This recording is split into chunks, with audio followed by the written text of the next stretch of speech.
Hi అండి, అందరూ ఎలా ఉన్నారు? Welcome back to our channel అండి. ఈ వీడియో వచ్చేపాటికి మేము విజయవాడ వెళ్ళేటప్పుడు నేను ఏం ఫుడ్ ప్యాక్ చేసి తీసుకెళ్ళానని చెప్పేసి కంప్లీట్ మేము విజయవాడ వెళ్ళే వరకు ఒక వ్లాగ్ లాగా అయితే నేను రికార్డ్ చేశాను అనమాట. సో ఆ రోజు వచ్చేపాటికి ఫుడ్ నేను ఏం చేశానంటే పన్నీరు వెజ్జీస్ అన్నీ వేసేసి చక్కగా ఒక బిర్యానీ లాగా ఒకే పాట్ రైస్ లాగా అంటే ఒక పాట్లో ఉండేలాగా తయారు చేసేసుకున్నాను. మా హస్బెండ్ వచ్చేప్పటికి తనకి ఆఫీస్ ఉందని చెప్పి ఆయన రాలేదనమాట. సో నేను పిల్లలు తీసుకొని మా సిస్టర్ వాళ్ళ హస్బెండ్ కలిసి విజయవాడ అయితే బయలుదేరుతున్నాం అనమాట. మాకు అప్పుడే 23rd మాకు ఎగ్జామ్స్ ఫినిష్ అయిపోయాయి అనమాట. సో 25th మేమైతే ప్రయాణం మొదలుపెట్టాము క్రిస్మస్ రోజు. సో జనరల్గా అయితే ఇప్పుడు హోటల్స్లో కానీ అట్లాగా మనం ఆగేసి అప్పుడు తినేసి వెళ్తూ ఉంటాం కదా. ఇదైతే మార్నింగ్ చేస్తే బ్రేక్ఫాస్ట్ ఇడ్లీ అనమాట. సో అది కూడా కొంచెం ప్యాక్ చేసేసుకున్న పిల్లలు ఆకలి ఉంటుంది మనం దారులు తింటే అనుకుంటుందని చెప్పి. యాక్చువల్గా ఏంటంటే మళ్ళీ మనం రెస్టారెంట్స్ దగ్గర ఆగినప్పుడు ఆల్మోస్ట్ 1 hour 2 hours అయితే టైము అయిపోతూ ఉంటుంది. అందుకని చెప్పి నేను ఇదిగో చక్కాన్ని ప్యాకింగ్ చేసేస్తున్నాను.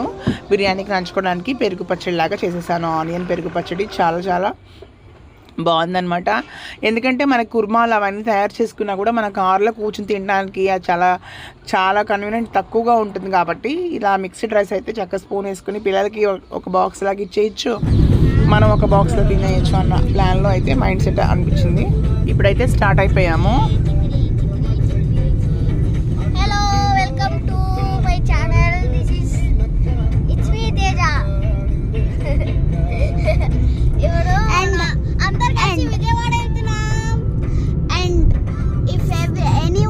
Watching It's Me Tejas cooking channel and It's Me Tejas Tamil versus Telugu. Please like and subscribe the channel. Thank you.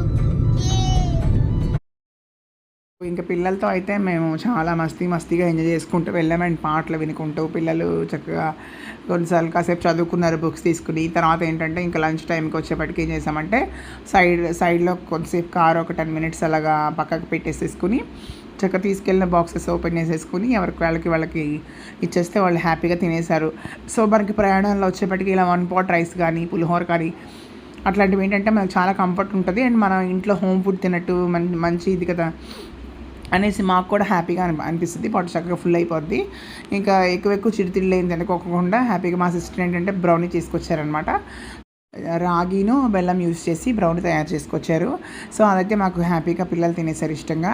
And మనకేంటంటే ప్రయాణాల్లో మోస్ట్లీ మనం బయట ఫుడ్ తక్కువ తీసుకుని ఇంట్లో ఫుడ్ మనం పెట్టుకున్నాం అనుకోండి, చక్కగా మనకి ఎటువంటి హెల్త్ ఇష్యూస్ రాకోకుండా హ్యాపీగా మనం అనుకున్న ప్లేస్కి చక్కగా రీచ్ అయిపోతాము. సో మేమైతే మధ్యాహ్నం 12 o'clock అట్లా స్టార్ట్ అయ్యాం అనమాట. నైట్ కల్లా బయలుదేరిపోయాము. అండ్ మార్నింగ్ లెగ్గానే ఇది వచ్చి మా ఇంటి దగ్గర వ్యూ ఎలా ఉంటుంది అనేది చూపిద్దాను. ఒక చిన్న క్లిప్పింగ్ అయితే తీసాను. అండ్ కొండ పక్కనే ఉంటుంది మా ఇల్లు. చాలా చాలా బాగుంటుంది మా ఊరైతే. అసలు బాగా అంటే బాగా నచ్చుతుంది నాకు ఆ ప్లేస్. విజయవాడకి చాలా దగ్గరగా ఉంటుంది అన్నమాట, బ్యారేజ్ పరిసరాల ప్రాంతాల్లో. అసలు ఎంత బాగుంటుందో చూడటానికి. పొద్దున్నే వచ్చి సన్ అప్పుడే రాడనమాట, చాలా కొంచెం లేట్గా వస్తారు ఒక 10 తర్వాత. సో ఫుల్ మంచు కప్పేసేసి ఎంత అందంగా ఉందో. అండ్ మా ఇల్లు వచ్చేప్పటికి ఫుల్ గ్రీన్గా ఉంటుంది. మా మదర్ వచ్చి మొక్కలు బాగా పెంచుతారు, చూడటానికి చాలా బాగుంటుంది. అండ్ మాకైతే చాలా హ్యాపీనెస్ అనిపించింది. ఈ ప్రయాణం మీతో షేర్ చేసుకోవాలనిపించింది. Thank you so much for watching my videos అండి. చాలామంది సబ్స్క్రైబ్ చేయకుండానే చూస్తున్నారు. Please subscribe. It's me.